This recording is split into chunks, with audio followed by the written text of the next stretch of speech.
කම්මෝපපත්තිතෝ චේව තථා ඉන්ද්‍රිය පාකතෝ කිලේසෝපසමා ධම්ම විචයස්ස හේතුහි සත්‍ය ධම්මේහි බුද්ධාදී ගුණානුස්සරණේ නචේ සප්පඤ්ඤ සම්දිතෝ චේව චිත්තං ඥානයුතං සියා.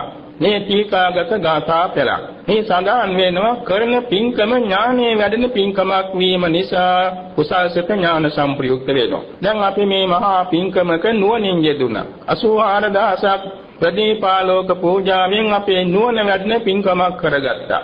එවැගේම දැන් මහා සංඝරත්නයේ ගුණස්කන්ධයේ සජ්ජායනා කරමින් මේසා විශාල පින්කමක යෙදෙනවා. එයින් සිද්ධ වෙන්නේ කුසල්සිත ඥාන සම්ප්‍රයුක්ත වීමයි.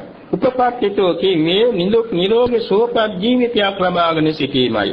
දැන් මේ හැමදෙනාම නිදුක් නිරෝගී සුවපත්වයි මේ වාඩි වෙලා ඉන්නේ. එනිසා මේ වෙලාවේ සිත ඥාන සම්ප්‍රයුක්තයි බොහෝ සෙයින්. ඉන්ද්‍රිය පාකතෝ කුඩාම ලදරුවෙකුට වාගේ නෙමේ දැන තේරුම් ඇති අයට පිනක් දාමක් කරන වෙලාවේ නුවණ හසුරවන්න පුළුවනි. එනිසා ඉන්ද්‍රිය පුහු කරවා ඇති බව ඥාන සම්ප්‍රයුක්තයට හේතුවක්. එයින්ද සම්පූර්ණයි. කිලේසෝපසමා ඒ කියන්නේ දන් දීලා සීල රැකලා භාවනා කරලා බණ අහලා හිත බොහෝම කුසල්සිත බවට පමුණවාගෙන තියෙනවා. එයින් තමන්ගේ හිතේ ලෝභ දෝෂ මෝහ ආදී කෙලෙස් ගති තුනී කරගෙන ඉන්නවා. එවැනි කෙලෙස් තුනී කරගත් අයට බොහෝ සෙයින් මේ කුසලේ ඥාන සම්ප්‍රයුක්ත වෙනවා. ඒ වගේම ධම්ම විචයස්ස හේතුහි සත්‍ය ධම්මේහි ඒ කියන්නේ ධම්මයේ සම්බොජ්ජංගේ වැඩෙන කරුණු 7ක් තියෙනවා. පළවෙනි එක පරිපූර්ණකතා නිතර බණ ඇසීම දහම් කරුණු විසඳා ගැනීම. මේ පිළිස නිතර බණ අහන දහම් කරුණු විසඳා ගන්න පිළිසක් බැවින් මේක ඥාන සම්ප්‍රයුක්තයි.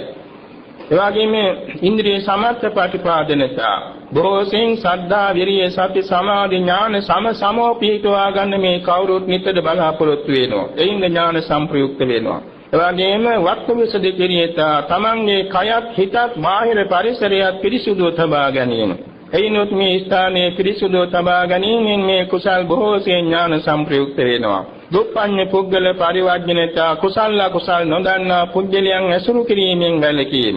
එයිනොත් මේක ඥාන සම්ප්‍රයුක්ත වෙනවා. පඤ්ඤවන්ත පුද්ගල සේවනතා නිතර දම්පින්කම් කරන බණ භාවනා කරන දාන සීල භාවනා වලින් හිත දියුණු කරගන්න ඥානවන්තය ඉන්නවා. එවැනි ඉන්නතුන් ඇසුරු කිරීම නිසාද මේ කුසලේ ඥාන සම්ප්‍රයුක්ත වෙනවා. ධම්මේන ඥානචර්යා පච්චවේක්කනතා කිව්වේ බුදුරජාණන් වහන්සේ ප්‍රඥා පාරමී පිරු බෝධිසත්ව චරිත කියවනවා අහනවා.